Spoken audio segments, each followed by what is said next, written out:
Praise God. Purihin ng Panginoon, patuloy po nating sambahin ang ating makapangyarihan Diyos na napakabuti sa bawat isa sa atin sa umagang ito.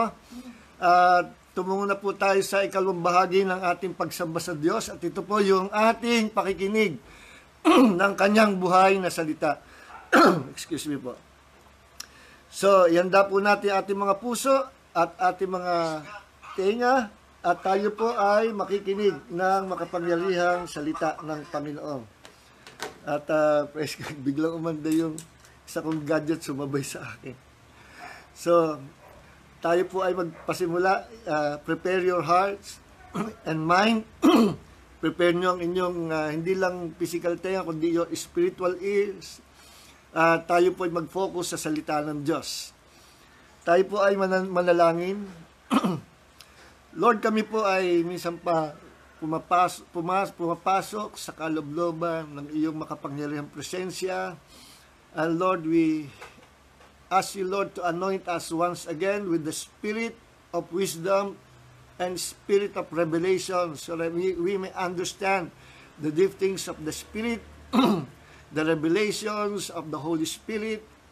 And Lord, upang kami mapuspos ng wisdom, knowledge, understanding. Lord, ikaw po ang Diyos na siya mangungusap sa puso ng bawat isa sa amin sa umagang ito. Thank you, Holy Spirit. Ikaw po ang aming teacher. Ikaw ang aming kalakasan. Ikaw ang aming comforter. At sa umagang ito, minsan pa ma-encounter namin ang iyo pong pagtuturo. Presensya, maranasan po namin ito. Ang iyong glory ay bumabalot sa bawat isa sa amin at sa lugar na aming kinaroroonan.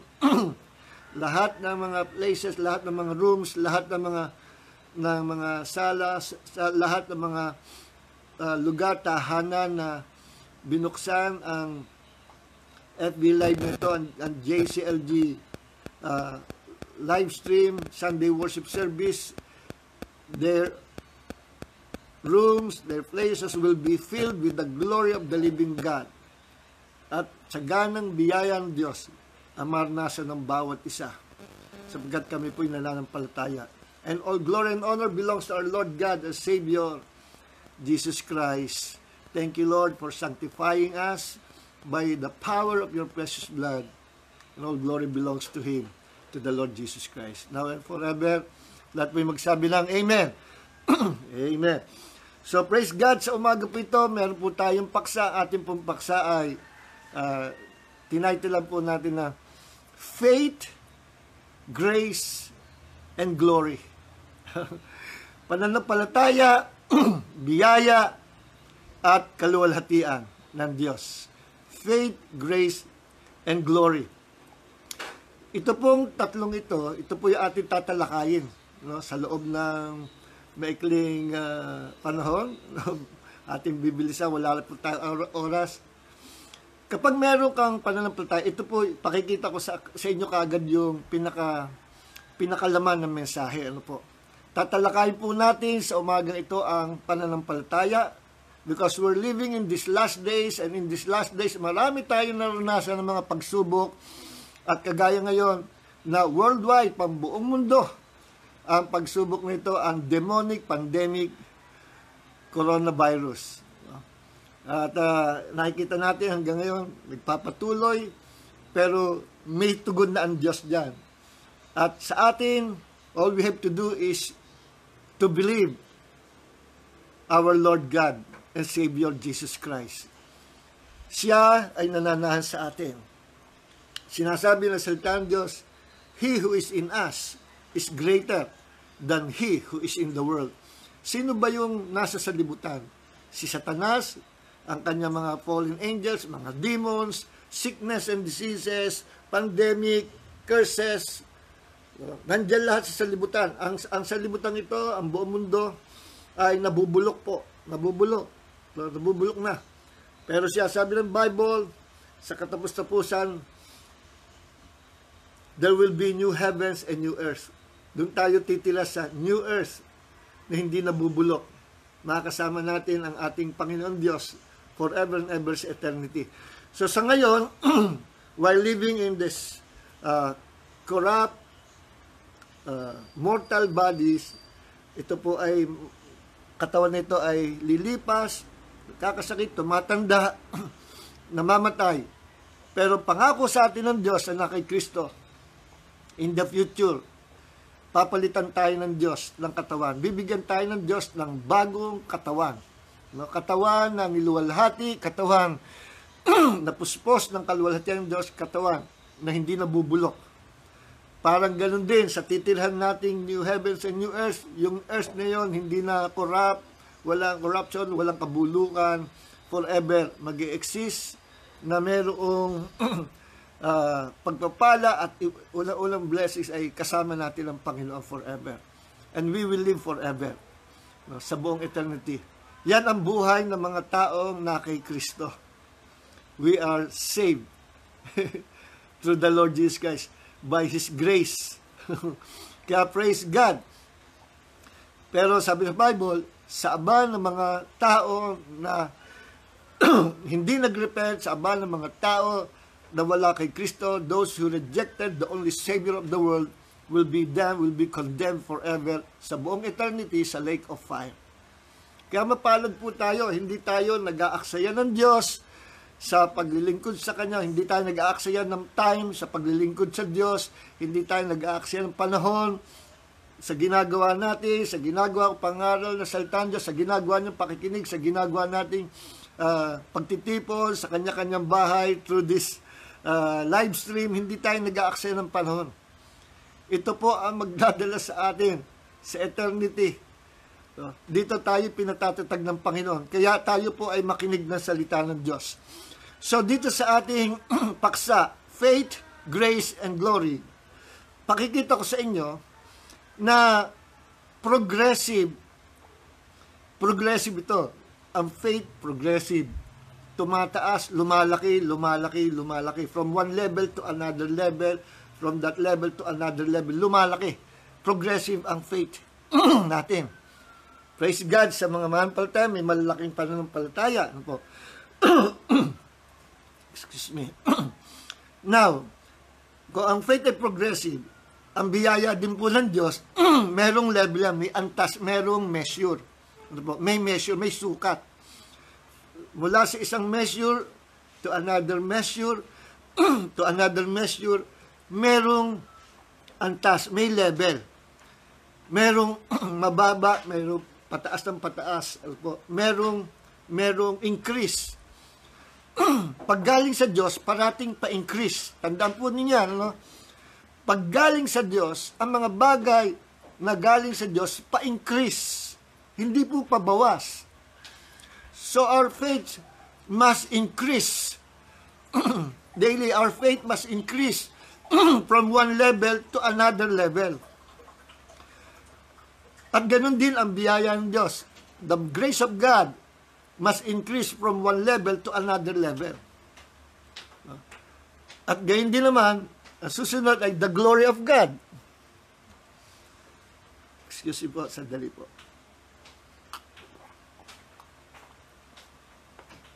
Hindi po kape yun, tubig lang po yun. Nababarahan. Ganon din ang glory of God. From one level to another level, may increase. Merong pag-increase. Kaya nga, ganun din. Sabi sa Bible, saan ba yun? I think Ephesians chapter 5 verse 18, be filled with the Holy Spirit. Sa original na Greek, ang idea ay, we must be filled with the Holy Spirit every day. So in the filling of the Holy Spirit, must be a daily experience. Hindi ko mo napuspos ka, last month ay puspos ka pa rin ngayon. Iniingatan nyo. Kailangan araw-araw we must desire to be filled with the Holy Spirit, because the more you are filled with the Holy Spirit, the more you'll become powerful, the more you will be blessed and become a blessing to other people. Kapag ikay puspos sa Holy Spirit. Ano ibig sabihin ng kapuspusan ng Holy Spirit? Ikaw ay napupuno or napuno. Ganon din sa mga mananampalataya, may Holy Spirit, pero hindi naman puspos. May Holy Spirit, pero medyo lang ang measure ng Holy Spirit o ng kapuspusan sa kanyang buhay. Para bang baso na isinalang mo sa gripo, no? Nalalagyan tubig. Pero huwag tayong masatisfy na basta may tubig sa loob.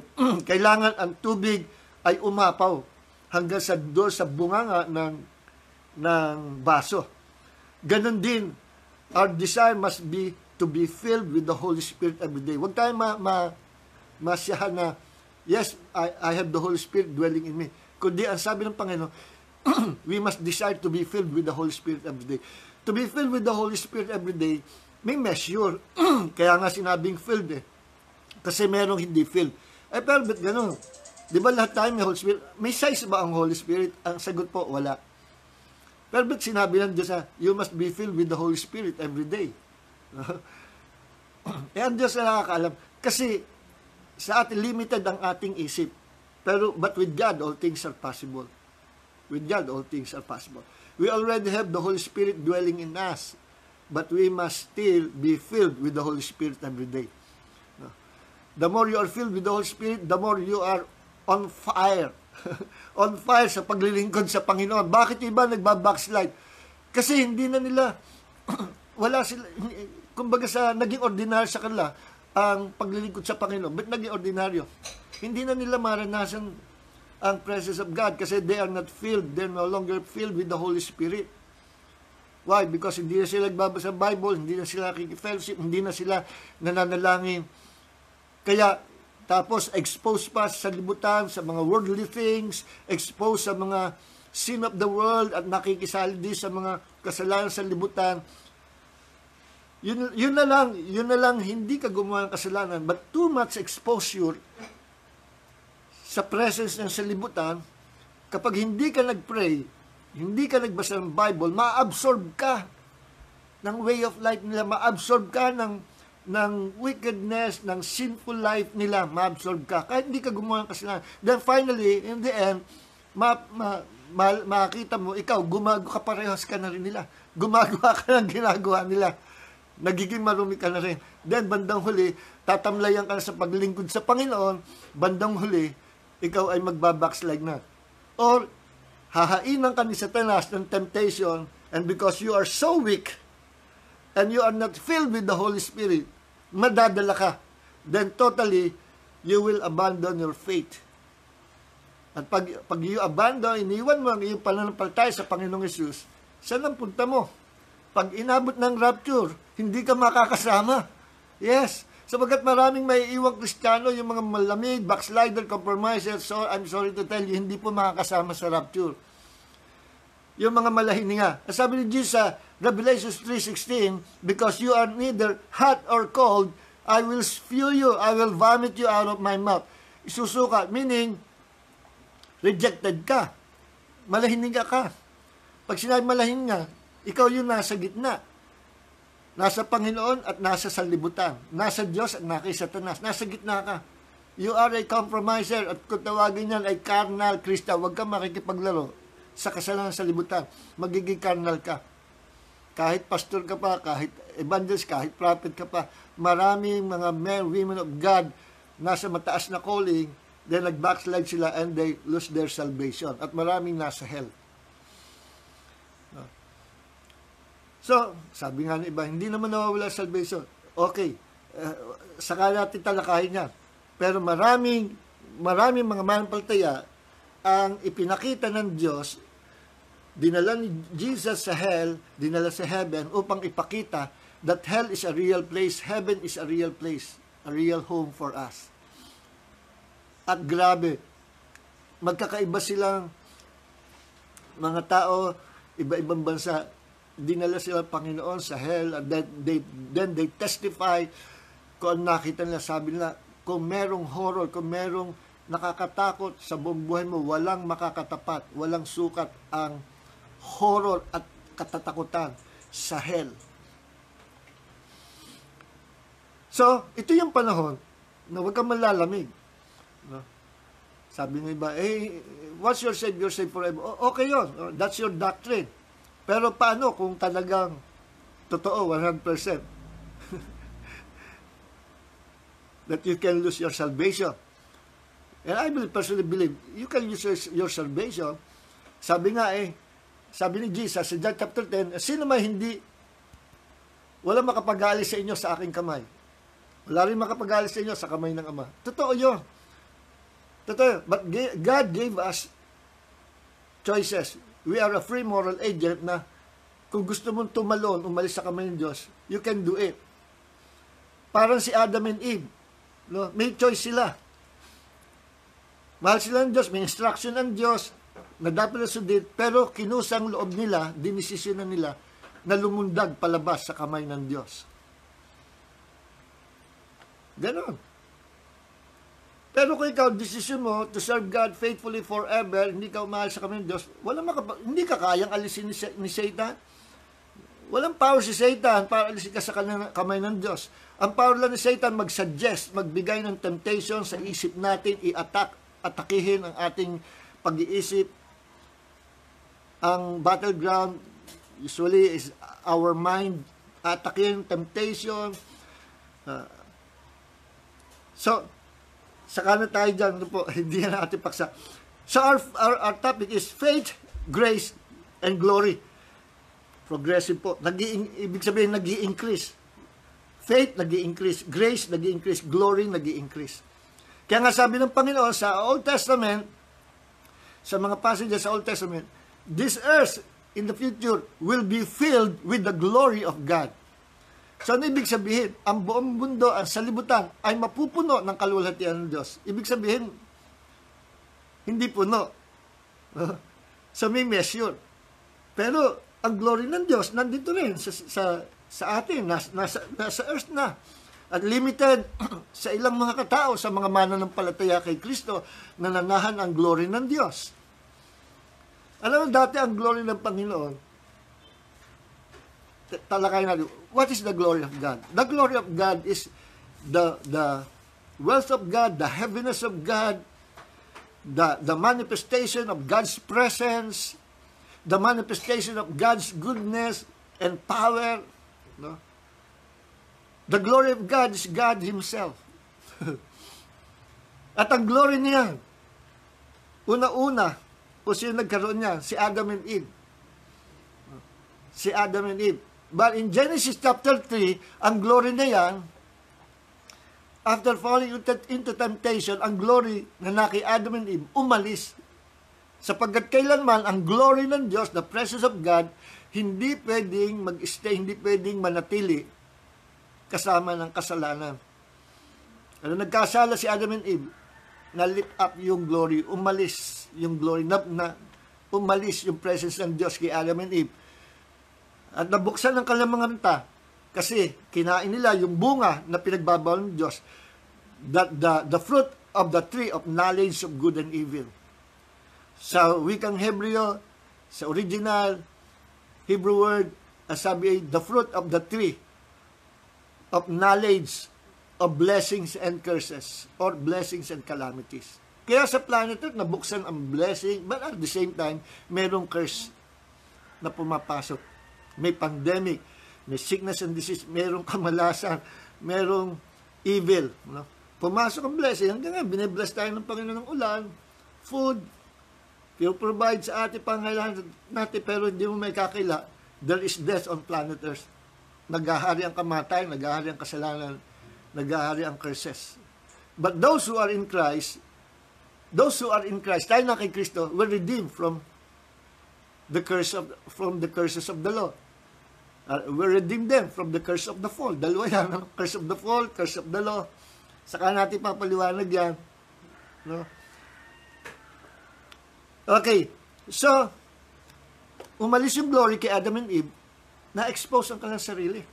Nabuksan ka lamang mata, nakita nila, hubot-hubad sila. Bakit? Ang original clothing, covering of man, before the fall of man, was the glory of God. Tingnan nyo, lahat ng creation, lahat ng creatures, may buhay, mga animals, merong clothing. Ang clothing ay covering. Protection.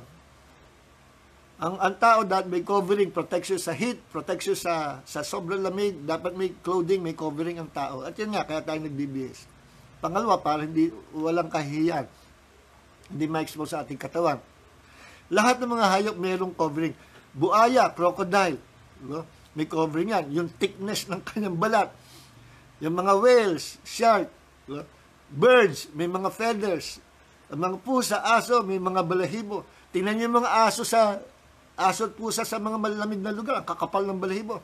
Yung mga tropical dog and cat, mga kitkit ang balahibo. Bakit? Ay, mainit dito. Naalala ko yung aso nung isang church member namin.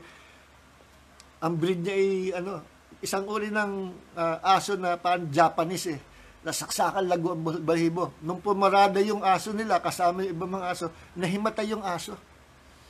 Malago ang balahibo. Ba't nahimatay? Hindi niya kaya ang init. Hindi siya sanay sa init. Imported Nag-collapse yung aso, nahimatay sa init. Makapal ang balahibo nila. Kaya sa mga malamig na galing Japan, sa malamig na lugar, pati mga animals, malalago ang balahibo. Galing sa Diyos yan. Nagpo-provide ang Diyos ng kailangan natin. So, anong suso? May bahay ang suso. Ang pagong, meron din bahay. May covering. That's their own protection. So, ang tao, may covering din. Pero, naalis ang covering nito nung magkasala si Adam and Eve. Nawala ang glory na binigay sa kanilang Panginoon. And that glory is the wealth, the riches of God's kingdom. That glory is the heaviness of God, the presence of God, the manifestation of God's goodness. The glory of God is God Himself. But, under the New Testament, tandaan sinabi ni Jesus na si Jesus ay nanalangin sa Ama. Sabi sa Old Testament, sa Isaiah, sabi ng Panginoon, kailanman hindi ko ibibigay sa kanino man ang aking kalwalhatian. Ni ang aking kapurihan sa mga lalawang inanyuan.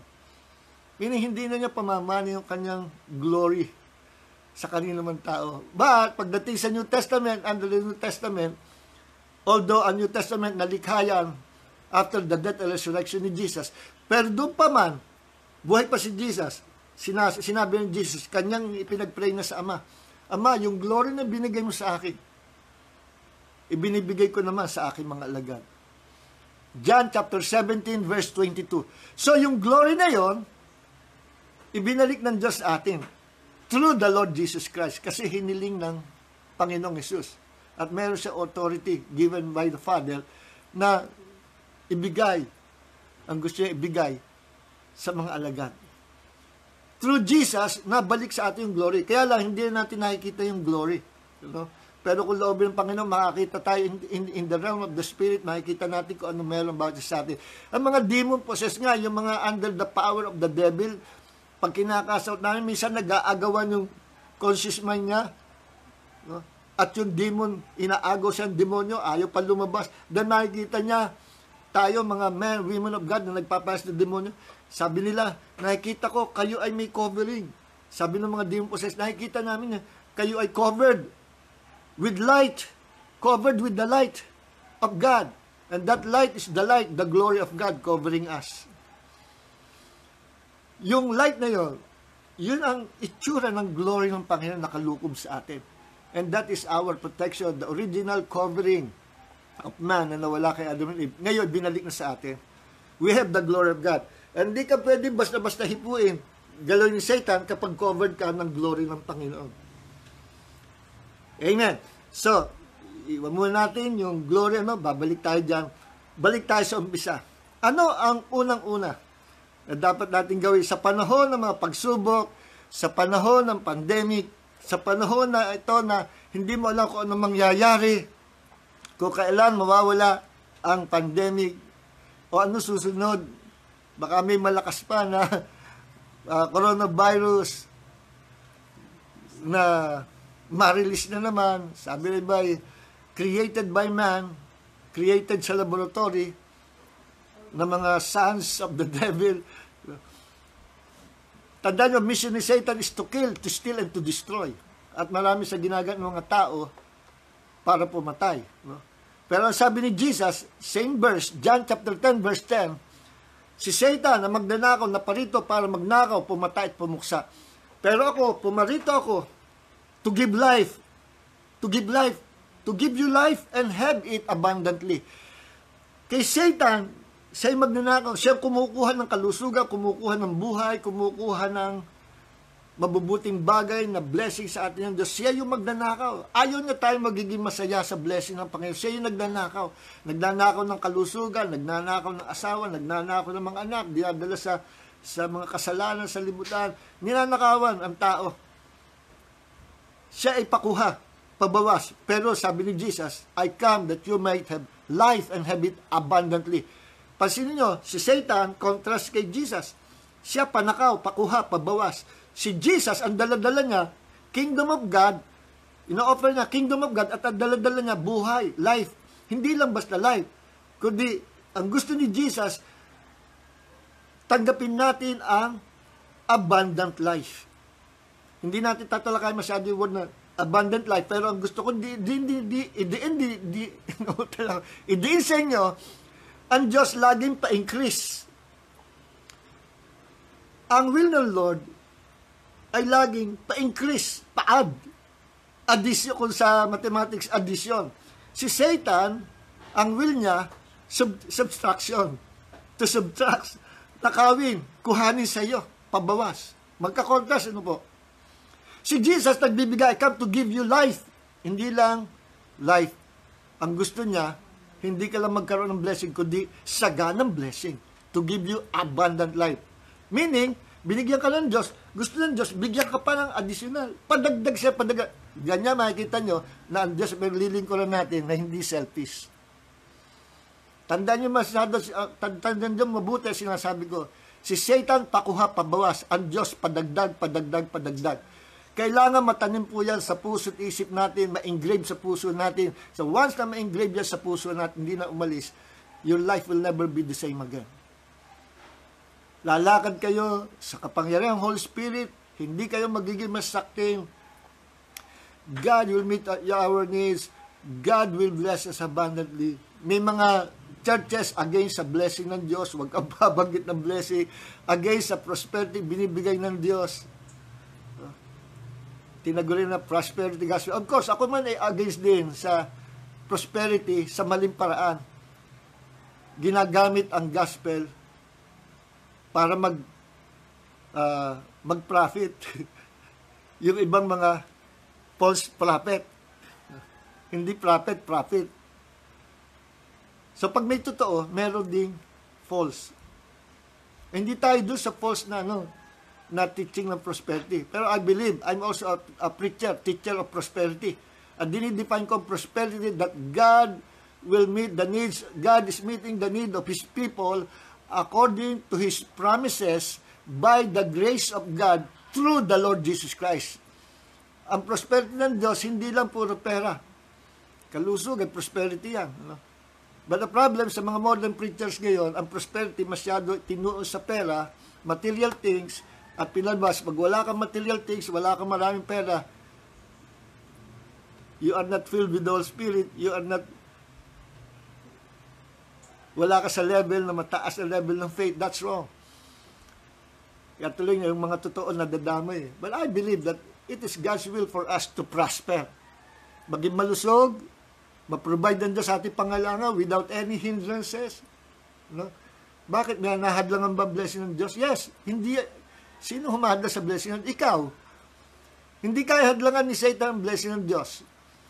As long na ikaw'y nakatono sa Panginoon. Ano ibig mo sabihin, Pastor, nakatono sa Panginoon? Hindi kayang hadlangan. Walang magagawa si Satan as long na ikaw'y nakatono sa Diyos. Hindi niya kaya hadlangan ang blessing ng Diyos. Sinong humahadlang sa blessing ng Diyos? Ikaw. Tayo. Kailan?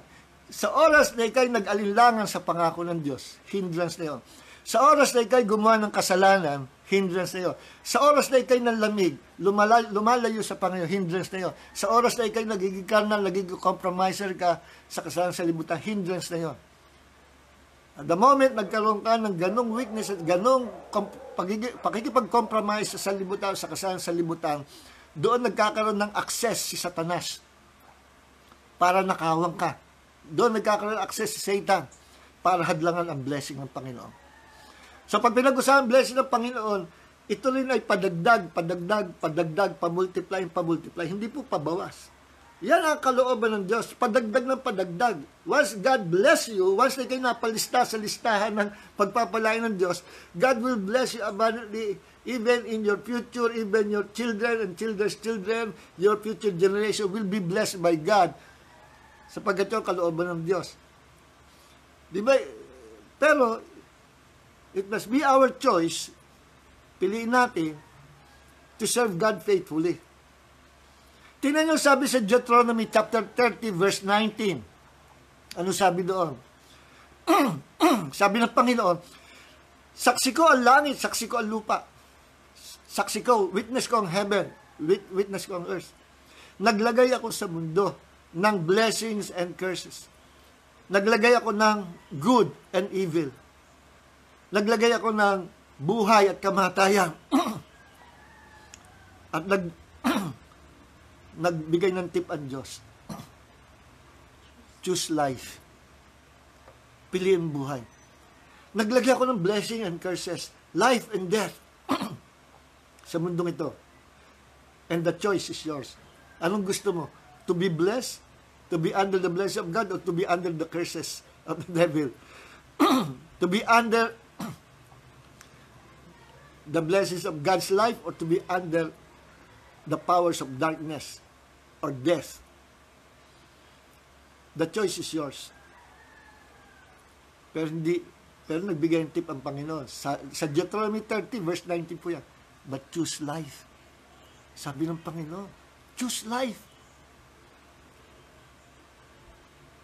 Ano sabi ng Panginoon? May kasunod. So that you and your descendants, so that you and your seed, so that you and your future generation may live forever. Meaning, makakilala sa Diyos at mapagpala rin gaya ng pagpapala na ibibigay sa iyo ng Diyos kapag pinili mo na paglingkuran ng Diyos. So we are free moral agents. God gave us the freedom to choose our destiny. We're serving a sovereign God. Pero sa sovereignty of God, nagbigay ang Diyos ng free will sa tao. Gusto ng Diyos, ang tao mamimili. Kagaya ni Adam and Eve, nung pinili nilang kasalanan, hindi sila hinadlangan ng Diyos. That's their choice. Ganon din tayo. Pinapipili tayong Diyos. Para sa ganang akin, I choose to be blessed. I choose to be well and whole and healthy. I choose to be healed kung ako nagkakasakit. I choose life. I choose to serve Jesus faithfully. I choose to love Him with all my heart. The choice is yours. Okay, so, ganito po yun. Basahin natin ang sinasabi. Di ba ang ating pong paksa? Faith, grace, and glory. May sinabi ang Bible. Ganito po. No? Patungkol sa faith. Anong gagawin natin sa panahon ng pagsubok, sa panahon ngayon, na wari bagang parang gusto maghari-harian ang kadiliman sa mundo? Hindi. Mas higit pa ang glory ng Diyos. Laging tagumpay ang liwanag ng Diyos. Kung gusto maghari-harian ang kadiliman, aalis ang kadiliman. Tandaan nyo, madilim sa libutan, wasak ang mundo. Genesis chapter 1, verse 2. Pagdating sa verse 3, and God said, let there be light. Napawi ang kadiliman, naghari ang liwanag. Yes, that's the power of God's Word. At ang salita ng Diyos nasa ating kamay po ngayon. Every time we declare, every time we believe the promises of God, papagliliwanagin ng Diyos ang ating buhay. Ulitin ko, kung paano nilikha ng Diyos, nabuksan ang kadiliman, napalitan ng liwanag nung nilikha ng Diyos. Actually, recreation po yun. Muling nilikha ng Diyos ang nawasak na daigdig. Ano? Wala tayong time para discuss yan. Nabuksan, nagkaroon uli ng liwanag nung dineclare ng Diyos. The Word of God said, let there be light, and there was light. At yung salita ng Diyos na yun, yung power ng salita ng Diyos, hanggang ngayon, hindi nagbabagong kapangyarihan. Ang pinakamaganda, hawak natin, binigay sa ating kamay ng Diyos ang kanyang salita. We have the Word of God in our hands. Ibinigay sa atin, sinugo sa atin. At kapag ito ang salita ng Diyos, ibinalik natin sa Panginoon. Ibinalik natin sa Panginoon. May mangyayaring maganda. Tingnan nyo, sabi ng Isaiah 55 verse 11, So shall my word be that goes forth out of my mouth. It shall not return to me void, but it shall prosper in the thing whereto I send it, and it shall accomplish that which I please. Sa simpleng salita, ganun ang aking salita. Kung saan ko ito ipinadala, isinugo, kapag ito binalik sa akin, hindi maaring hindi ito magbubunga, hindi maaring hindi mangyayari ang aking salita na inyong ibabalik sa akin. Yun ang simpleng interpretasyon. No? Ang tanong, paano natin may babalik ang salita ng Diyos sa Kanya? By confessing the Word of God, by declaring the promises of God, by faith. During worship time, or during devotional time, or during our communion with God, i-declare natin, Lord, you are the Lord that heals me. You are my refuge. Hindi ako matatakot. I shall not fear because your presence is in me, with me, and covering me, Lord. Sinabi mo sa isalta na I can do all things through Christ who strengthened me. Sinabi mo sa isalta, you will provide all our needs. Sinabi mo sa ibabalik mo. Ibabalik mo. You will declare, confess the Word of God in the presence of God. At sabi ng Panginoon, hindi ito babalik na walang bunga. That's the power of God's Word. Kaya kung gaano katindi yung nirelease ng Diyos sa Genesis chapter 1 verse 2 para magkaroon ng mundo uli, para magkaroon ng liwanag sa madilim na kapaligiran ng buong universe, through the power of God's Word, nabuksan ang liwanag. Yung power ng salita ng Diyos na yun, hindi nagbabago hanggang ngayon. Ang pinakamaganda, ang salita ng Diyos nasa ating kamay. Pinagkatiwala sa atin. So, anong gagawin sa salita ng Diyos? Preach it. Share it to others.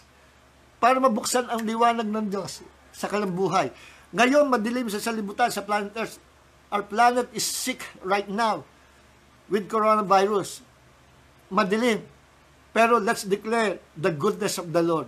Let's declare the promise of God para magliwanag sa buong mundo. Let's preach the gospel. Let's preach the goodness of the Lord. Let's preach Jesus Christ sa buong mundo para mabuksan ang liwanag. Amen.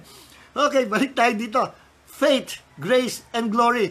Pag meron kang faith, God will give you the grace. Pag meron kang grace, there will be a manifestation of God's glory. Isa-isahin po natin yan. Ano po? Ang bilis ng oras. Okay. Basahin natin sa Bible ang sinabi po. Bawat isa kasi may mga talata yan, may mga scriptures. Sa Romans chapter 1 verse 17, ito po ang talata sa faith. Ulitin ko, sinabi ko kanina, ang faith must increase, God's grace must increase, the glory of God must increase. Progressive yan, unti-unti, lagi-increase ang measure. Hindi pa bawas, pa-increase. Sa Diyos, laging pa-increase. Kay Satan, bawasan ka, nakawa ka. Tandaan nyo, nung nagutom na ang 5,000 katao sumusunod kay Jesus, katanghalian tapat, walang food. Hinirim nila yung baon ng maliit na bata, ang baon ay 2 isda, 5 tinapay. Nung pinagpasalamat ni Jesus sa Ama, dumami, nagmultiply. Because the God whom we serve is the God of multiplication. The God of addition. Nagmultiply. See?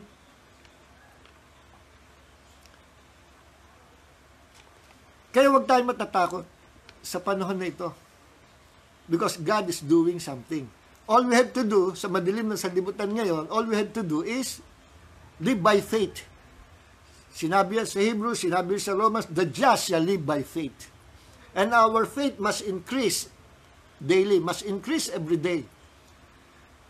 At ang pananampalataya natin lumalaki every time we meditate, we read, meditate, study the Word of God, then practice the Word of God. Practice the Word of God. Obey His command. Then our faith will increase from one level to another level. And from that level, it must increase to another level hanggang sa maabot yung mataas na level that nothing, no evil can move you. No demons, walang demonyo, walang satanas na pwedeng pagnakawan ka. Because you're in a higher life. You're living in a higher life because you have the high level of faith. So our faith must increase every day. Go to the Word of God. Immerse yourself in the Word of God. Pray. Meditate on the Word of God and your faith will increase. Sabi sa Romans 10:17, faith comes by hearing and hearing by the Word of God. Ang pananampalataya dumadi sa pakikinig ng salita ng Diyos. Kagaya ngayon, God is increasing your faith right now because you're hearing the Word of God. Okay, basa tayo ng talata.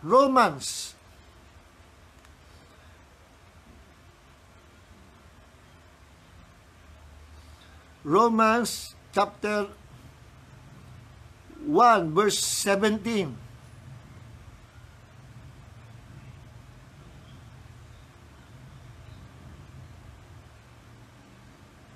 Tapos sabi,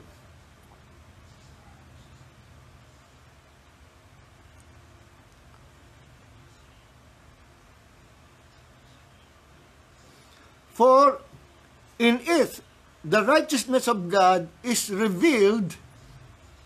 Tingnan nyo, ang katungan ng Diyos ay nahahayag. The righteousness of God is revealed from faith to faith. Meron salitang from faith to faith, meaning from one level of faith to another level of faith. At ang sabi pa, just as it is written, the righteous or the just, the righteous man and woman of God will live by faith. Ito na po ang buhay natin, living by faith. No? The just, sino yung just? Yun din yung righteous. Dito sa CSB Bible, hindi just. The righteous will live by faith. Ito na yung buhay natin. Ito yung way of life natin. Dito tayo mabubuhay. Dito tayo pagpapalain ng Diyos by living by faith. No? At merong level, from one level to another level. Kasi yung sinabi, no? From faith to faith. Kung natin salita, from faith to faith. Meaning, from one level of faith to another level of faith. Then from that level of faith to another level of faith. Nag-i-increase. Pa-increase ang faith. See? Now, what is faith? Anong panampalataya? Ang panampalataya po, sa Hebrews 11:1, medyo mahirap po na why. Pag in-expound mo, malawak. Another sermon po ito. Pero i-quote ko na. Hebrews 11:1, faith comes by Romans 10:17 pala. Hebrews 11:1, faith is the substance of things hoped for, the evidence of things not seen. Or faith is the substance of things hoped for, the evidence of things not seen, not yet seen in the realm of in the physical realm. Meaning, ang pananampalataya, ito yung katibayan. Ito yung substance na hindi nakikita. Ito yung katibayan na ikay naniniwala kahit wala pa, pero naniniwala ka. Hindi mo pa nakikita, naniniwala kang lubos. That is faith. Sapagkat faith is not based on what you can see in the natural realm. Faith is not based on your feelings. Feeling ko parang magkakasakit ako. Feeling ko parang ang bilis ko tumanda. Feeling mo lang yon. Tandaan nyo, ang feelings ay sinungaling. Diyan naglalaro si Satanas. Ang isa sa mga paboritong daya ni Satan is our feeling. Kahit magaling ka na, if you feel sa'yo, may sakit ka pa. Hindi ka pa gumagaling. So faith is not based on feelings. Huwag niyo ibabase ang panampalataya sa Diyos sa feelings o pakiramdam. God is a spirit. God is not a feeling. Amen. Huwag mo rin babasihan ang Diyos sa sarili mong pag-iisip. Limited ang isip natin. Sabi nga sa Bible, kung gaano kalayo ang pag-iisip ng Diyos, para langit at lupa layo, gaano kalayo talaga. But praise God, sa lahat na kay Christ, tinuturuan tayo ng Diyos. He's giving us wisdom, knowledge, understanding, revelation. At sabi sa Bible, you have the mind of Christ. Kaya maintindihan natin ang kalooban at salita ng Diyos. We can hear the voice of the Spirit. We can understand the language of the Holy Spirit because we have the mind of Christ. We have the mind of Christ because we are His children. At sa pagkadinig sa tinig ng Diyos, sa paggamit ng pag-iisip ni Kristo, tinitrain din po yan. Another topic na naman po yan, the mind of Christ. Tinitrain yan. So hindi lahat, kung mo sabihin, you have the mind of Christ, automatic na. full of wisdom, revelation, and you can hear the voice of the Holy Spirit. Hindi po ganon. Tinitrain. Pumapasok tayo sa School of the Holy Spirit. Pero binibigay ng Diyos sa atin libre. All you have to do is to submit yourselves in the hands of God, to be submissive, to be obedient sa salita ng Panginoon. Then God will bless your life. Okay, so from one level to another level, nag-i-increase ang faith, progressive. Hindi yan bigla, no? Hindi biglang, lumdag ka sa mataas, pinakamataas na level of faith. Hindi, progressive po yan. Progressive. Pero ang tatandaan nyo, sa Diyos, laging pa-increase. Tandaan po niyan. May ipupunto ako sa inyo. Kay Satan, pabawas. The moment na tayo pinanganak sa mundong ito, na na-impluensyahan ng curse because of the sin of Adam, nakapasok ang curse. Mapasin nyo, ang tao, nakapasok din sa atin yung tinatawag na death. Hindi lang sila nakapasok, kundi ang kamatay, anak ng kasalanan. Pumasok din yung kamatayan. The moment na tayo pinanganak ng ating magulang, isinilang tayo sa maliwanag na mundo, then, doon nag-start ang buhay natin. No, baby tayo. Dahil sa pag-start ng buhay, doon din nag-i-start ang kamatayan natin. The moment tayo pinanganak, yun din ang moment na nag-start, umandal na ang law of death. Law of sin and death. Umaandal na. Kaya habang tumatanda tayo, tumatanda, napansin nyo, pahina ng pahina, pabawas ng pabawas ang kalusugan, hanggang sa pagmatanda, masasaktin na, mahina ng katawan. Yan ang epekto ng kasalanan ni Adam, na epekto ng planet Earth. At umandar, ang tinatawag na law of death or law of sin and death. Nandun niya di ba, nasa Romans chapter 8 verse 2 yan. Pero tayo nga kay Kristo, supposedly, dapat ito yung ma-experience natin, pero hindi lahat nakaka-experience ito. Why? Lack of knowledge. Ano sabi ng Panginoon? My people perish for lack of knowledge. Kahit may pangako, may maganda bibigay sa Diyos, pag lack of knowledge, hindi mo alam, ang binibigay ng Diyos, hindi mo alam kung gaano kalaki ang biyaya ng Diyos sa iyong buhay, you will not experience that blessing. You will not experience the goodness of the Lord. Kailangan alam mo. That's why you must read the Bible, you must read the Word of God. Okay, so affected tayo. Kaya tayo, the more na mag-stay tayo sa planet Earth, the more na tumatanda ang edad natin, humihina ang tao hanggang sa nagiging masasakti na. Hanggang sa mamatay. Kasi nga, the moment na ipanganak tayo sa mundo, nag-start yung life, nag-start na rin yung proseso ng kamatayan. Yun yung natural. Natural yun. Listen, ito ang sikreto.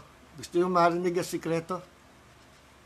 We're not operating in the natural realm. Those who live by faith, sino who live by faith? The just, the righteous.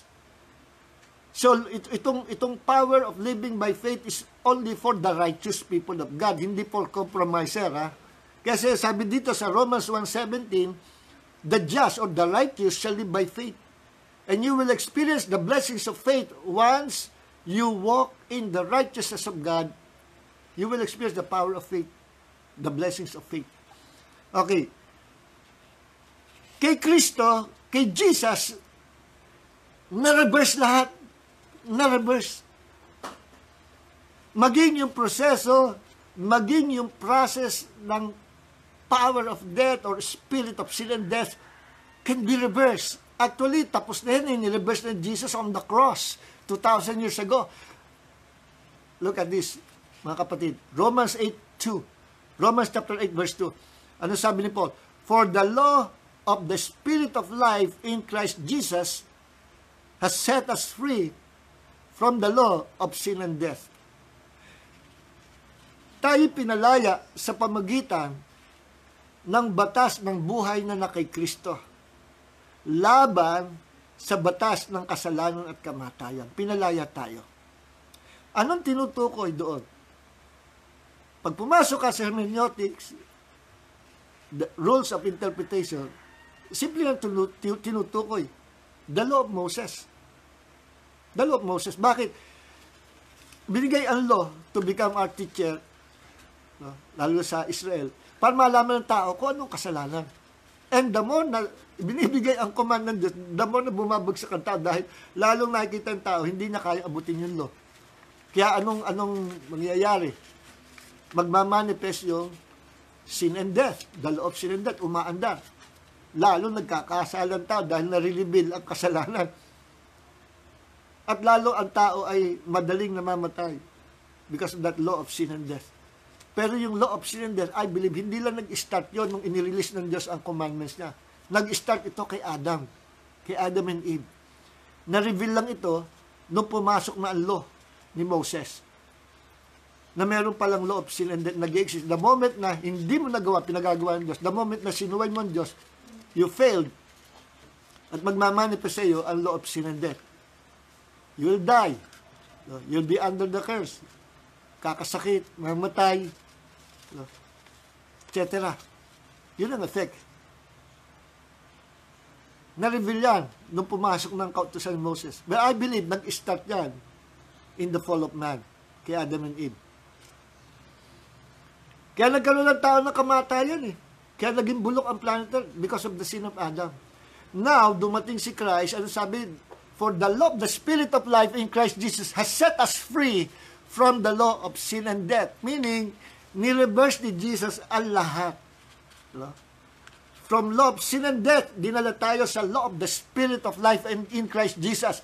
And you are now entitled to be healed from all kinds of sickness and disease. We are redeemed from the curses of the law. No?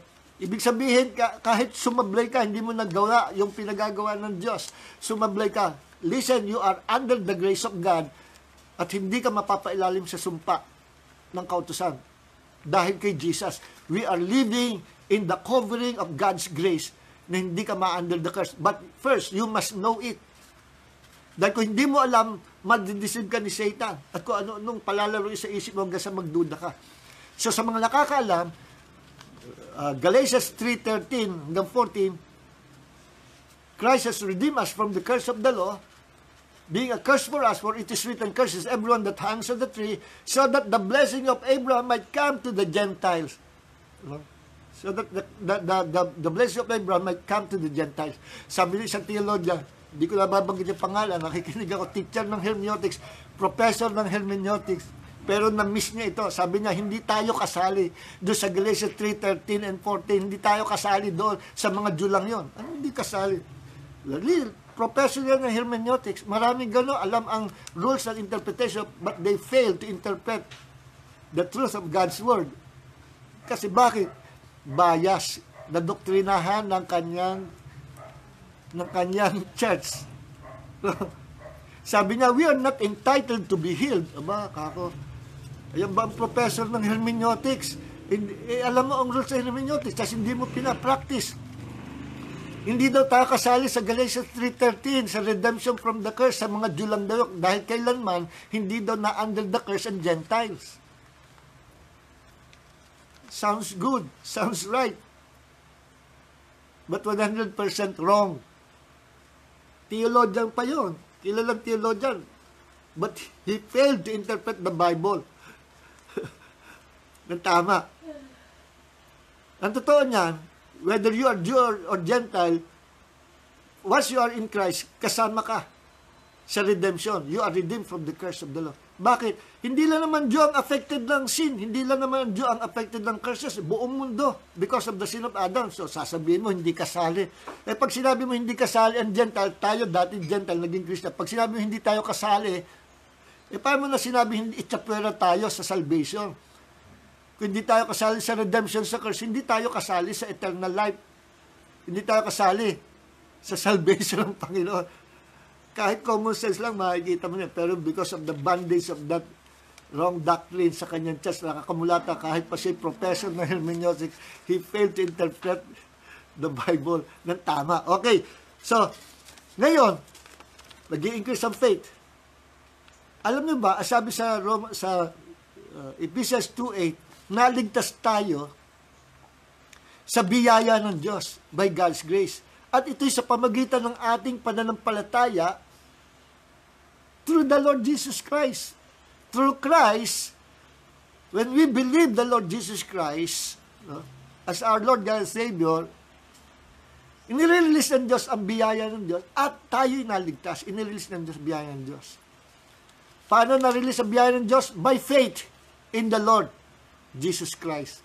Yan ang inirelease ng Diyos na grace. Hindi tayo karapat-dapat maligtas, pero by God's grace, naligtas tayo. Noon sa grace for salvation, lahat tayo equal ang measure ng grace natin. Lahat equal. Pero after receiving the grace of salvation, now that we are saved, ang second work of grace ay kumikilos ngayon sa mga saved. May second work of grace. Ano yun? After being saved, you are now a Christian, you are now in Christ. Kikilos ngayon ang second work of grace. Ano yung second work of grace? The charismata. The gifts of the Holy Spirit. Charis means gift. Doon galing yung charismata. Doon galing yung charismatic people. Ako'y charismatic, ako'y Pentecostal. Bakit? I believe in the gifts of the Spirit. Hindi naman nawawala yan. Doon galing yung word na gifts of the Spirit sa word na charis. Charis means gift. Ano pa? Charis means grace sa Greek. So, second work of grace is to release the gifts of the Spirit sa ating buhay para gamitin natin for ministration to others. Para gamitin natin. Now that we've been blessed by God, we are saved, filled with power. Now, inihanda tayo ng Diyos, tinitrain tayo ng Diyos to be a blessing to others. We are blessed to be a blessing. Ang second work of grace, gifts of the Spirit. Ano pa? Malawak po yan. Power. Ano pa? Ability. Yung hindi mo kayang gawin by your natural ability, by your natural strength, makakayanan mo. Not by your own might, but by the power of the Holy Spirit. That's the second work of grace of God. Magagawa mo, pinagagawa ng Diyos. Kagaya ko, ang layo ko para maging pastor, ang layo ko para maging preacher, maging tagapagturo sa salita ng Diyos. But by the grace of God, nagtuturo ako ngayon, nagpipreach ako ngayon. Dati, hindi ako makapagsalita kahit 1 minute lang. Hindi ko kaya magsalita. Wala akong knowledge, wala akong understand, wala akong boldness to share the word of God. But by the grace of God, kahit gaano kahaba, by God's grace, eto nga ang problema, hindi ako maawat-awat, basta nagsalita ako, salita ng Diyos. Ano? Pero awatin natin. So that's the grace of God, working in me, working in you. That's the second work of grace. The gifts of the Spirit is operating sa ating buhay, nagkumikilos yan para gamitin natin. Binigyan tayo ng Diyos ng ministry, calling and ministry para ganapin yan at magagalap natin yan by the grace of God. Everything is by the grace of God. Yung victory sa labanan, victory laban sa problems, victory laban sa coronavirus, victory laban sa sakit karamdaman, it's all by the grace of God. Yung talent natin, it's all by the grace of God. Yung ginagawa natin, hindi natin magawa, no? Magtataka, kaya mong gawin na, because you are now under the grace of God. The grace of God is helping you to do the works of God. So, sa grace for salvation, equal yung measure. Tinanggap na yung bawat isa. Lahat naligtas tayo by the grace of God. Ngayon, the second work of grace, may measure yan. From one grace to another grace, from one level of grace to another level of grace. Basahin po natin sa Bible. Pasensya na kayo, mabilis ako magsalita kasi wala na tayong time. Okay, basahin po natin ang John chapter 1, verse 16. John chapter 1, kanina, Romans chapter 1, verse 17, from faith to faith. Ngayon naman, from grace to grace. John chapter 1, verse 16. Tingnan niyo, sabi dito. Indeed,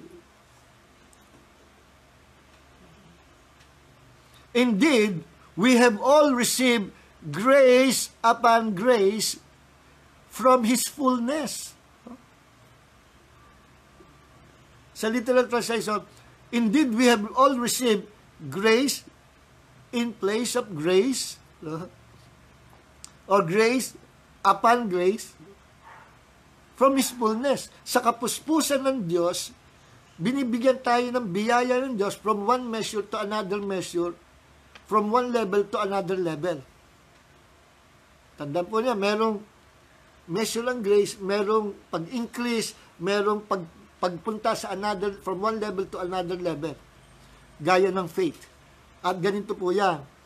Once na nag-increase ang faith natin from one level to another level, nadadala yung grace of God. Pati grace of God nag-increase din from one level to another level. Nabibit-bit ang biyaya ng Diyos. Hindi ibig sabihin hatak-hatakin, no. Ibig sabihin, sumusuporta ang mayamang biyaya ng Diyos once na nakita ng Diyos ang faith sa ating puso that increases from one level to another level. Tinatapanan ng Diyos from that level of your faith to another level, nag-i-increase din ang grace of God. Ano ang tunay na definition ng faith? Nasa Hebrews 11:1. Ngayon, medyo malalim yun. Pag-aangin natin. Ano? What is faith? Simple definition of faith. Faith is submission. 3 words. Submission, trusting God, and humbling ourselves before God. Submission, trusting God, and humility. Ika nga. Faith is simply submitting ourselves in the hands of God. And while submitting ourselves in the hands of God, we must trust His hands. We must trust Him. Sa panahon ng pandemic, we must trust the Lord. Don't trust yourself. Trust the Lord. Sa pamagitan, by submitting yourself, submitting your life, submitting your life into the hands of God, bahala na siya sa buhay mo. Just trust Him. Then, ang tunay na faith, laging merong humble heart. Laging merong humble heart. Ang tunay na faith. Ang tunay na faith, may submission. Pag ikay laging nagsasabit ng Diyos, that means you are obedient to God's command, obedient to God's will. So, kung meron ka submission, you must also trust God because you submitted yourself to God's hand. You must trust God. Ano man mangyari, may pandemic o wala, you must trust God. May pagsubok o wala, you must trust God. May pagkain o wala, you must trust God. Kasi, bibigyan tayo ng Diyos ng reward. Kapag ginagamit, every time we use our faith, binibigyan tayo ng Diyos ng reward. Every time we trust Him, trusting God is the releasing of our faith. It is acting on the Word of God, on the promises of God. Trusting God is living by faith in the hands of God. Okay, another reality of our faith, or another truth about faith is, ang tunay na Bible faith, lagi may humility. Lagi may pagpapakababa. Hindi ka nagtitiwala sa sarili mo, sa kamay ka ng Diyos nagtitiwala. Hindi ka nagtitiwala sa magagawa mo, nagtitiwala ka sa magagawa ng Diyos. At kapag ikaw ay living, or ikaw ay, you are humbling yourselves under the hands of God, ano sabi ng salita ng Diyos? 1 Peter chapter 5 verse 5, God resists the proud. Ayaw ng Diyos na tao mayabang, taong nagtitiwala sa sarili, tao na nagtitiwala sa sarili ng talento, taong nagmamataas, taong ang kanyang panampalataya pagtiwala sa sarili niya, idol sa sarili. Ayaw ng Diyos na gano'n. God resists the proud, but, eto na, He gives grace to the humble. Kaya pala nirelease ng Diyos ang kanyang biyaya from one level to another level. Kapag umakto tayo sa pananampalataya at ano ang biblical faith, ang tunay na biblical faith ay merong humility sa puso. Kinikilala mo ang Diyos sa katas-taasan. Ngayon, ang humility, pagpapakababa, hindi ibig sabihin magsusuot ka lang butas-butas na t-shirt o kaya feeling poor ka, tuklap yung seles sa sapatos para pakita sa mga tao. Hindi. Pagiging hypocrite naman po yun. Hindi yan humility. Ang humility, kinikilala mo ang kataasan kapangyarihan ng Diyos at ang iyong kahinaan, binibigay mo sa Diyos. Once na binigay mo sa Diyos ang iyong weaknesses, papalitan niya ng kanyang kalakasan. Once na binigay mo sa Diyos ang iyong kahirapan, papalitan niya ng kanyang kayamanan. Once na binigay mo sa Kanya ang iyong sakit karamdaman, papalitan niya ng kagalingan at kalusugan. Amen. Once na binigay mo sa Diyos ang iyong buhay, papalitan niya ng buhay ng Diyos. Abundant life. At kasama sa abundant life, in the future, eternal life, you will live forever with God. Amen. So, faith increases, grace increases from one level to another level. Pag nag-increase ang faith, kasunod nag-increase ang grace of God. Kaya yung mga bagay na hindi mo pwede mapagtagumpayan, mapagtatagumpayan mo because of God's grace. Yung mga bagay hindi mo kayang gawin, magagawa mo by the grace of God. Yung ministry na binigay sa inyo ng Diyos, pinagkatiwala sa inyo ng Diyos, magagampanan mo by the grace of God. Yung hindi pwedeng mangyari, nasa dead end ka, parang mga Israelites nasa Dead Sea, wala nang way, God can make a way when there seems no other way. God can make a way. Maging sa disyerto, God can make a way. He will make a way. Because you are living under the grace of God. Bakit under the grace of God? Because you are living by faith. At kapag nag-i-increase ang faith, nag-i-increase ang grace of God, nag-i-increase din ang glory of God. Okay, tingnan po natin.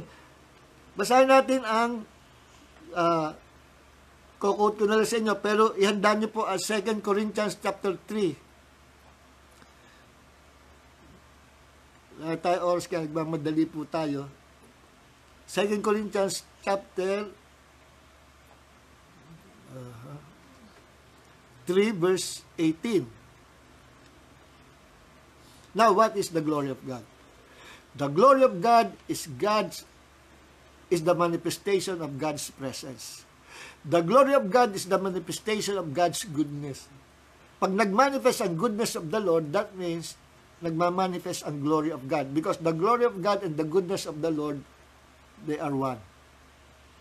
Sapagkat ang goodness of the Lord ay manifestation of God's invisible glory. Hindi mo nakikita, pero nagmamanifest ang kanyang glory through His goodness. Basahin yung Acts chapter 10. Hindi, mamaya na. Ito muna tayo. Basahin muna natin ang John chapter 17 verse 22, i-quote ko na lang sa iyo. Nanalangin si Jesus. Sabi niya sa Father, Father, yung glory na ibinigay mo sa akin, ibinigay ko naman sa aking mga alagad. At patuloy niya ibibigay sa lahat ng mga alagad. Alin? Yung glory. Glory ng Diyos. Sa aklat na Isaiah, kailanman, sabi ng Diyos, hindi ko ibibigay ang aking glory sa kanino man tao, ni sa larawang inanyuan. Pagdating ni Jesus, nanalangin si Lord, Father, yung glory binigay mo sa akin, sinishare ko sa aking mga alagad. And that glory is the riches and wealth of God. That glory is the heaviness, the power, the manifestation of God's riches. Riches of His kingdom. That glory is the manifestation of God's presence.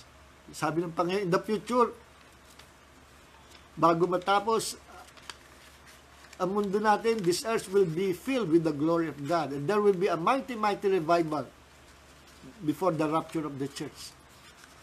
Kung paano nagkaroon pandemic na in-invade ang ating planeta, there will be an invasion. Tandaan nito. There will be an invasion before the rapture of the church. There will be a mighty invasion of God's glory sa buong mundo. A pandemic of God's glory. There will be harvest of souls. There will be a mighty revival of God's power, healing power, salvation of many souls, manifestation of God's glory, etc. Okay. So, ang glory ng Diyos, nakalukob po yan sa bawat isang Kristiyano. Wala akong time. Pero talakay po yan. Nag-i-increase po yan. Naalala ko, kwento ko na lang sa inyo mabilis. Yung isang pastor na compromiser, nag-testify nito ay dating satanist, possessed by, I think, 23 demons. At ang kanyang mission, to kill pastors, to kill Christians, guluhin ang pamilya. May assignment siya. May mandate siya from the devil. Hanggang sa siya ay pinasok na isang church, then doon sa church na yun, na-deliver siya because of the presence of God, because of the mighty presence of God. Lahat ng kinain niya, na laman ng tao, lahat ng kinain niya na puso ng tao, nung siya ay satanista pa, isinuka niya lahat. Every time, nung siya ay born again na, every time mababanggit niya ang pangalan ni Jesus, power of Holy Spirit, na isusuka niya yung mga laman, yung mga natitira pang laman. Sabi nga ni isang pastor, nakakita yung na-delivered eh. Sabi doon sa kaibigan ko, nagpahiram sa akin ng tapes. Pastor, kailan ako nakakita, grabe, nakakilabot. Bakit? Nung sinuka, nung tao na yun, yung mga pusong kinain niya, nung siya satanista pa. Grabe, paglagpak sa sahig ng mga laman, nangangatal yung laman, gumagalaw. Nangangatal. Bakit? May demons yun eh. At na-confirm sa akin, sabi ko nga, parang medyo questionable, mukhang pelikula, parang exaggerated yung kwento. Parang hindi masyadong totoo. The one time, while preaching the word of God, nabanggit yung pangalan ng tao, dati Satanist, na-testify ko sa church. Lumapit yung babae, umaattend sa aming church, anak nung member ng church namin. Siya, Pastor, kilala ko yung tao, sinasabi nyo. Nakakaharap ko mismo, totoo yan sinasabi nyo. Totoo yan. Kasi ako mismo nadala na doon sa Church of Satan. Doon sa lugar nyo, dito sa Laguna lang, hindi ko na sasabihin lugar. Baka puntahan ko pa. Dinala ko doon. Hindi ko alam na Church of Satan. Akala ko Church of Born Again. Nahalata niya nung dumating na yung ministro, yung pinakapastor nila, may dala-dala yung tray. May puso ng tao, slice, at merong picture na dugo. Sabi niya sa kaibigan niya, nag-invite siya, ay, friend, puso ng tao, hindi. Mukha lang, okay yun, masarap yun, kakain tayo. Hindi, yun. Dugo yun, di ba? Hindi, Diyos lang yun. Pinipilit daw siya, hindi siya pumili. Katabi niya mismo yung tao na kinukwento na dati Satanist, na napakaraming demonyo na may mission to kill, Christians to kill, pastors to invade, to destroy churches. Katabi niya mismo, narinig niya yung pangalan. Kaya nung narinig niya yung pangalan, sinabi ko dali-dali siya. Pagbaba ko sa pulpit, sinalubong, Pastor, kilala ko yung sinasabi niyo. Ibig ko sabihin ito, oo, nadala na ako doon sa church nila eh. Isipin niyo, sabi nung friend ko, sige, tuloy ka na dyan sa pinto. Natitigilan daw siya sa pinto. Hakbang ka na dyan sa pinto. Pag hakbang sa pinto, bigla nasa ilalim na siya ng lupa. At may fellowship sa ilalim ng lupa. Satanin yun. Dito lang yun sa Laguna. Hindi ko na babagitan, baka puntahan nyo pa. Okay, Church of Satan yun. Ngayon, yung taong yun na born again, yung taong yun naging evangelist. Yung pastor nag-alaga sa kanya, tinanong ko, Brad, anong nangyari sa kanya? Nagpatuloy, nandun na sa evangelist na ngayon. So praise God.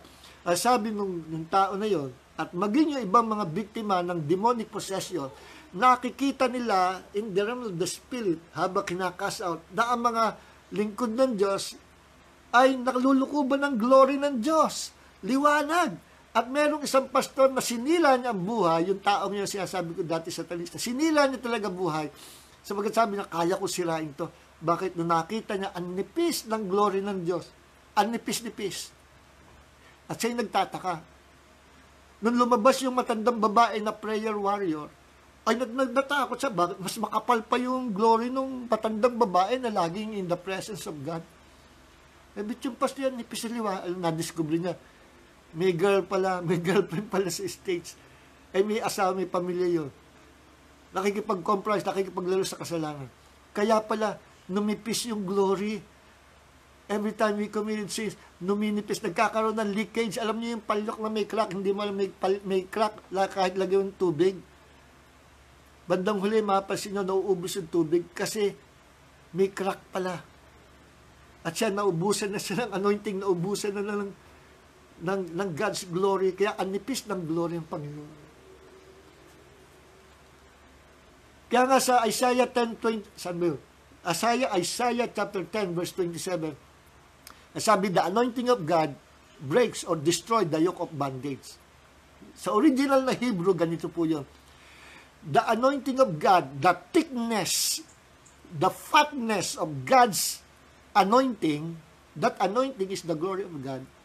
The thickness, the fatness of God's anointing, sabi sa Hebrews, will destroy the yoke of bondage. Bondage of sin, bondage of sickness and disease, bondage of curses, bondage of witchcraft, bondage ng weaknesses in the flesh, bondage ng vices, any kinds of bondages will be destroyed by the power, by the fatness, by the thickness of God's anointing.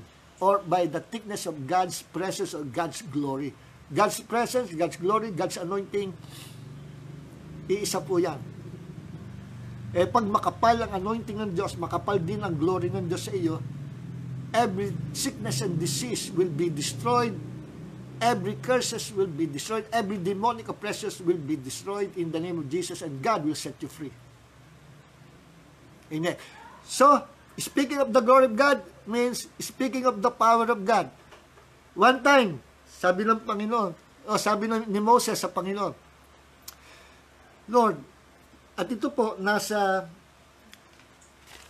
Exodus chapter 18, Exodus chapter 33 verse 18 hanggang 23. Hindi ko na po bubuksan Bible, wala na tayong time. Sabi ni Moses, imagine, nakausap ni Moses ang Diyos 40 days and 40 nights sa Mount Sinai. Nakita niya, na-experience ang glory ng Diyos. Pero dito, nire-request ng Diyos, Lord, show me your glory. Nakita na nga niya ang glory ng Panginoon. Ano ibig sabihin ni Moses? Ibig sabihin ni Moses, Lord, let me experience once more. Let me see into the realm of the Spirit. Your glory, reveal to me, Lord. Let me experience once more. Nakaka-addict ang kagandahan ng iyong kaluwalhatian. Let me experience it once more. Let me see your glory. Alam mo, sagot ng Panginoon, Moses, this time hindi mo makikita ang aking glory. Ipaparaphrase ko sa inyo. This time, magkakaroon ka ibang experience. Tumataas ang level ng faith mo. So, faith is not based on feeling. Faith is not based on what you can see. No? At yun ang faith po, no? Hindi base sa nakikita. Kaya ano man mangyari sa mundo natin, huwag kayong mababagabag, huwag kayong matatakot, sapagkat ang ating full faith ay hindi based sa nakikita o sa nararamdaman. Saan ba sinabi yun? I think sa 1 Corinthians chapter 5 verse 7, faith is not based on what we can see or what we can feel. No? Faith is not based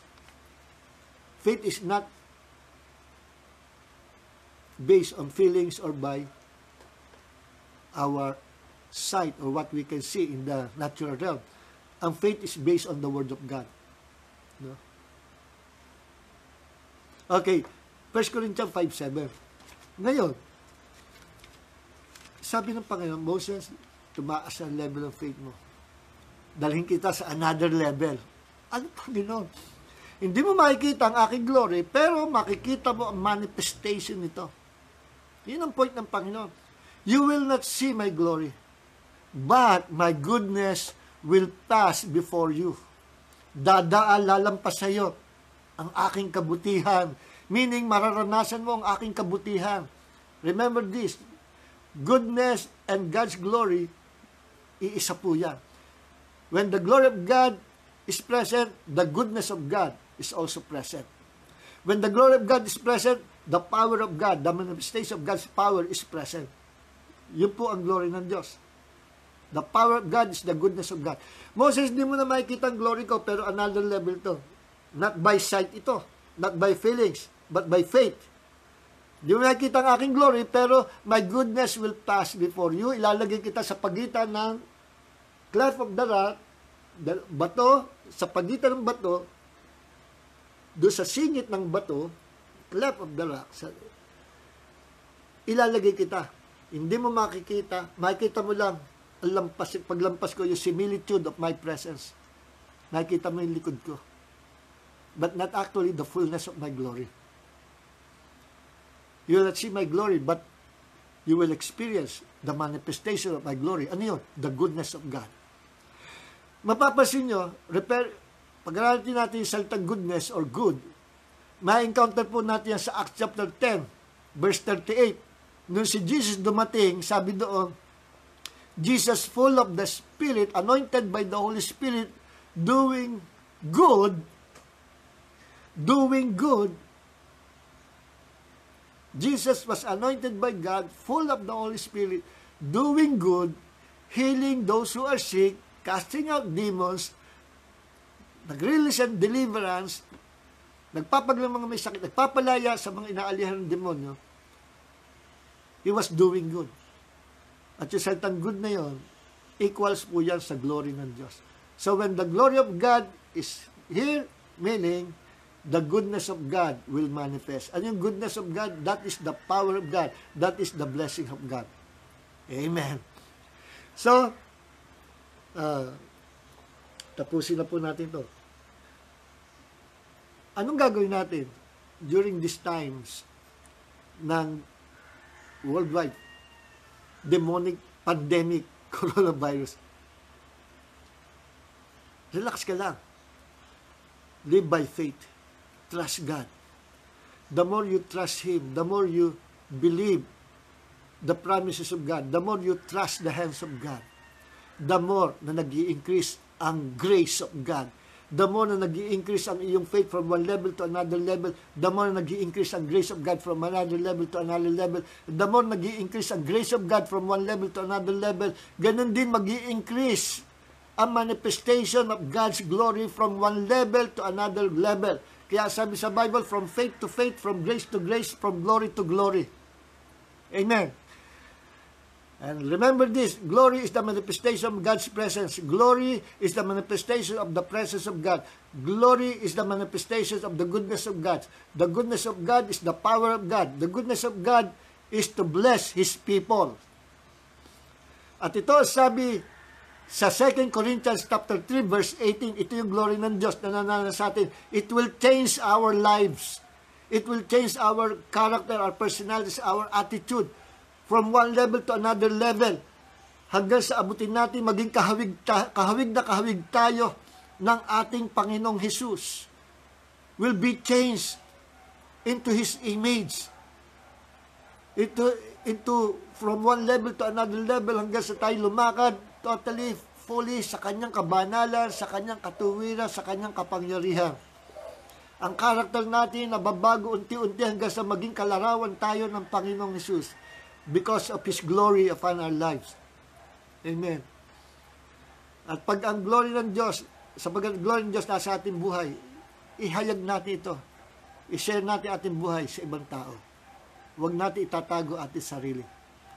Meron bang secret agent na Christian? Sabi dati yung ka-office mate ko, ako naman Christian kaya lang secret agent. Walang Christian na secret agent. Let the glory of God be revealed through your life. By sharing the Word of God, by praying for the sick, by helping others, by meeting the needs of other people, share the glory of God. Yan ang problem kay Moses, hindi niya sinyer ang glory ng Diyos. Sabi ni Paul, bakit? Nung bumaba si Moses sa bundok, dala-dala niya ang glory, ang presence ng Diyos. Dahil matagal siya nababad sa Panginoon, nahawa siya sa glory ng Diyos. Dala-dala niya, nagtakbo ang mga Israelites na takot. Ba't kayo natakot? Moses, ang mukha mo, mayroong glory. Nagliliyab sa kaluwalhatian ng Diyos. Tinakpan ng kurot si Moses. Sabi ni Paul, yun ang mali. Hanggang ngayon, may talukbong din.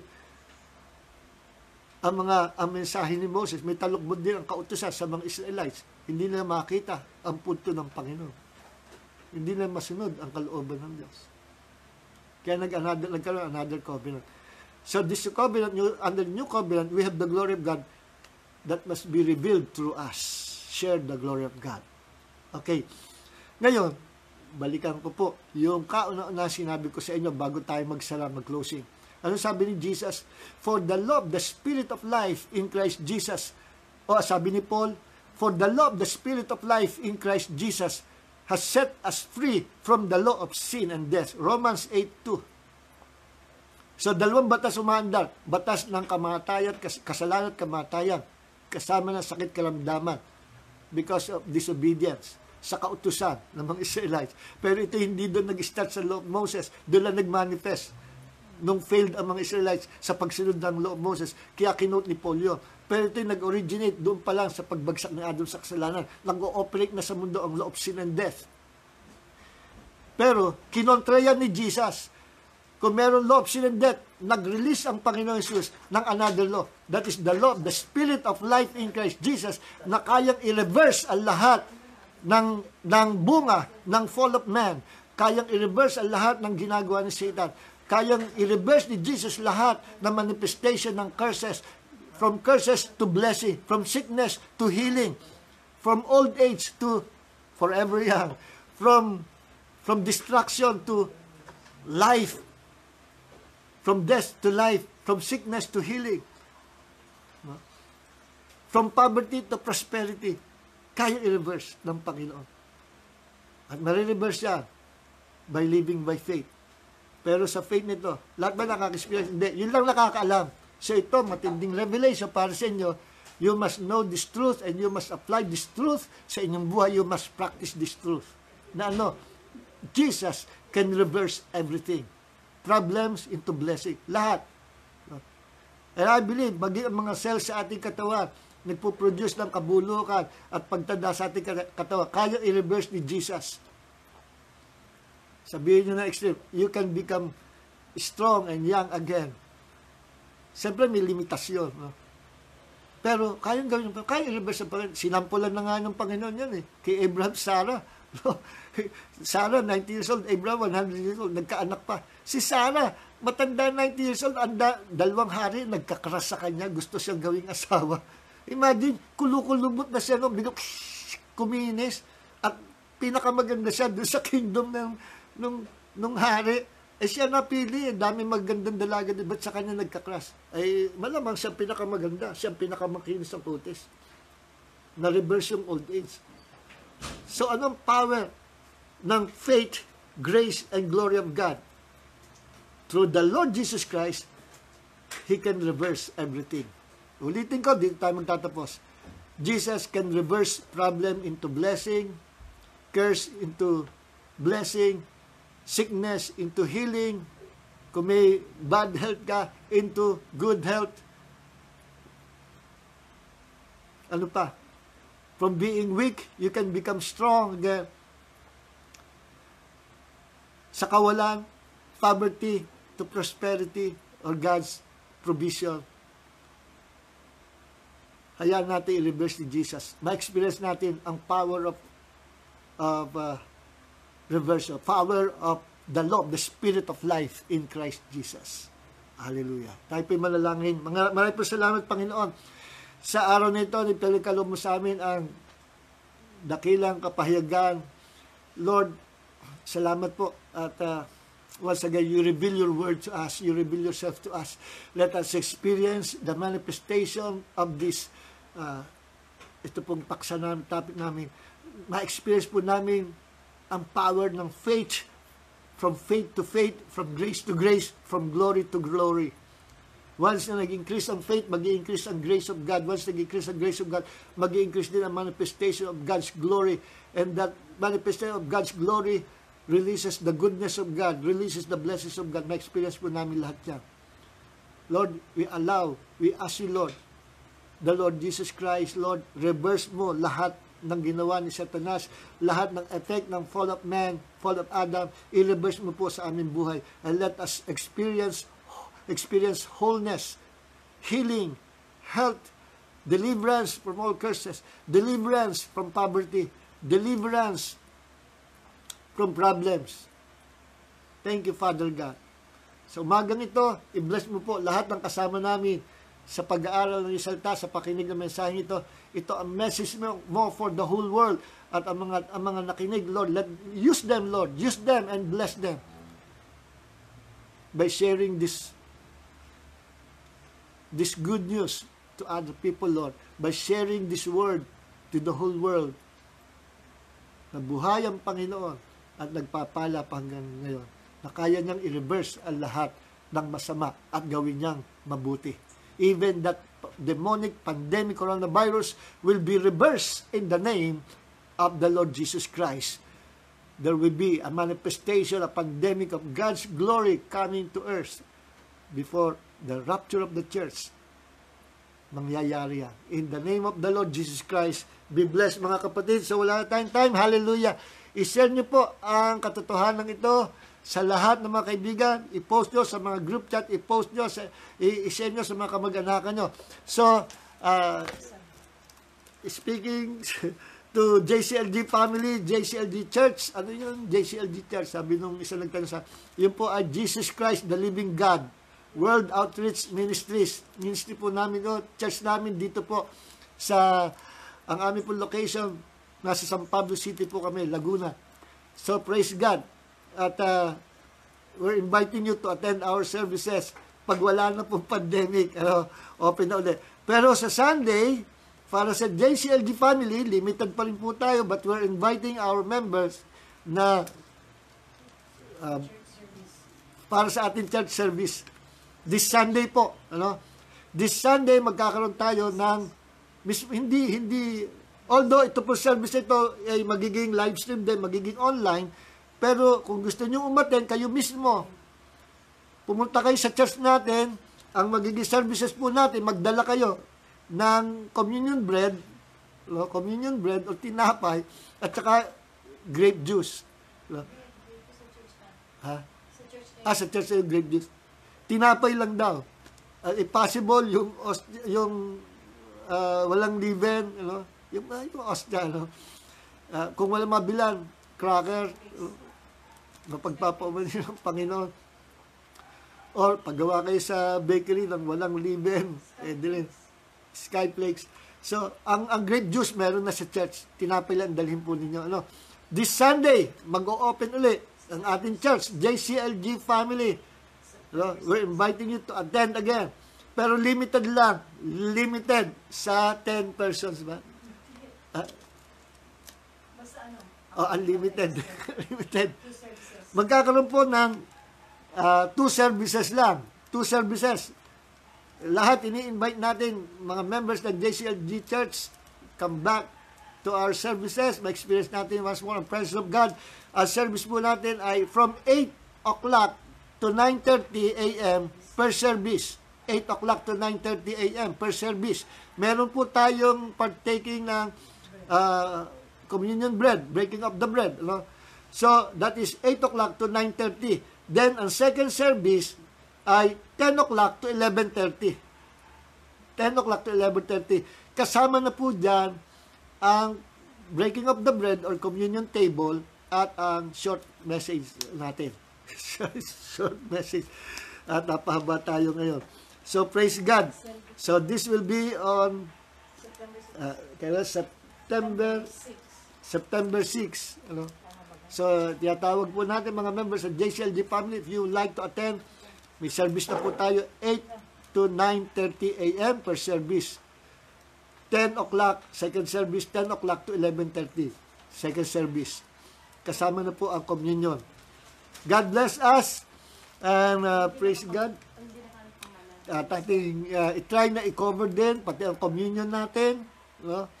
At yung hindi mga maka-attend, yung mga kapag dating mga matatanda, magiging bata uli kayo. Kung gusto sa bahay lang, manood kayo, live stream pa rin.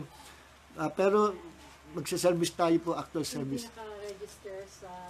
Magpalista po kayo kasi ito nga, pag hindi naka-register, first come, first serve po. Pag hindi naka-register, hindi nakapagpalista kayo, sorry po, kasi ang papapasukin lang yung naka-lista. Kasi alam niyo naman, pandemic pa rin, iniingatan natin about sa. At pinapractice po natin yung, ang tawag dito, social distancing, at meron tayong alcohol, meron tayong pampaa, dinidisinfect po natin ang buong church hall, pinapausukan natin yan, dinidisinfect natin. So, safe tayo sa loob. At at the same time, sinusunod natin ang utos ng ating gobyerno, yung protocol po. Ay nako, sa Amerika, ang dami po mga churches na talagang, yung mga kinakalaban yung protocol ng kanilang county o ng kanilang lugar na bawal mag-gathering, wala silang mask, nag-gathering, wala social distancing, kaya kakasuhan sila, pati mga pastor. At magsusuot po kayo ng mask. Basta yung safe na mask, kahit mask ni Zorro, mask ni Long Ranger, mask ni Spider-Man. So, mask po. Pag walang mask, hindi po pwede. First, magpa-register kayo. Palista kayo kay Sister Sister Tere Mercado. Hanapin nyo sa... EMM. Saan? EMM. Sa EMM, yung mga cell groups natin, mga leader cell groups, paki-announce sa mga cell groups natin, invite them once again. God bless us. Wala po tayong time. So praise God, salamat po sa lahat ng kasama natin sa pagsamba at sa mga nakinig ng salita ng Diyos. I tell you, meron kayong refreshing of God's anointing, refreshing of God's presence, and God will bless you more than you can imagine. Shalom. Mga kapatid, maraming po salamat. God bless us. In the name of the Lord Jesus Christ, you are blessed to be a blessing. I release the blessings of God. Be blessed spiritually, physically, mentally, emotionally, materially, financially, and socially. Be blessed in the name of our Lord Jesus Christ. Amen.